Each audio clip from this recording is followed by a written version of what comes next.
जान Mohammad society Sindh Kaleri social organization ज़िले घोटकी पारां मरहूम मोहब्बत अली कलेरी ज़ेब निसाजी सारे सवाब ख़ातिर शाहपुर मार में एक ॾींहं जे अखियुनि जी मुफ़्त कैंप लगाई वई, जंहिंमें अखियुनि जी बीमारियुनि जो मशहूर डॉक्टर इब्रार हुसैन दुनियो ऐं संदसि टीम कैंप ते पहुची केतिरनि ई मरीज़नि खे चकासियो ऐं अखियुनि जी ऑपरेशन समेत मुफ़्त दवाऊं पिणु ॾिनियूं वयूं।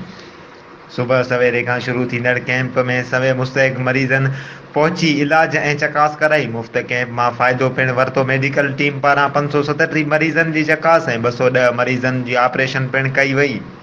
सिंध कलेरी सोशल ऑर्गेनाइजेशन जे अॻवान डॉक्टर हाकिम अली कलेरी, डॉक्टर एजाज़ अली कलेरी, उस्ताद अल्ताफ़ गोहर कलेरी ऐं एडवोकेट अहमद ख़ान कलेरी मीडिया सां ॻाल्हाईंदे चयो त असांजो मुफ़्त कैंप हाणे जो मक़सदु सिर्फ़ु ऐं सिर्फ़ु ग़रीब ऐं बेपहुच माण्हुनि जी ख़िदमत करणु आहे ऐं असीं बिना कंहिं फ़र्क़ जे इंसान ज़ात जी ख़िदमत करण लाइ अञा बि वधीक कोशिश कंदासीं।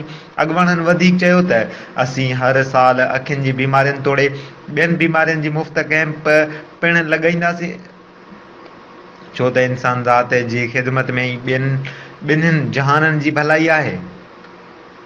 आख़िर में सिंध कलेरी इतिहाद जे अॻवाननि तोड़े इलाइक़े जे मुअज़्ज़िज़ शख़्सियत रईस अलावतायो ख़ान मार पारां आयल डॉक्टरनि समेत संदन जी टीम खे सिंध जी सूखड़ी अजरक जो तोहफ़ो पेश कयो वियो ऐं शुक्रियो अदा कयो वियो।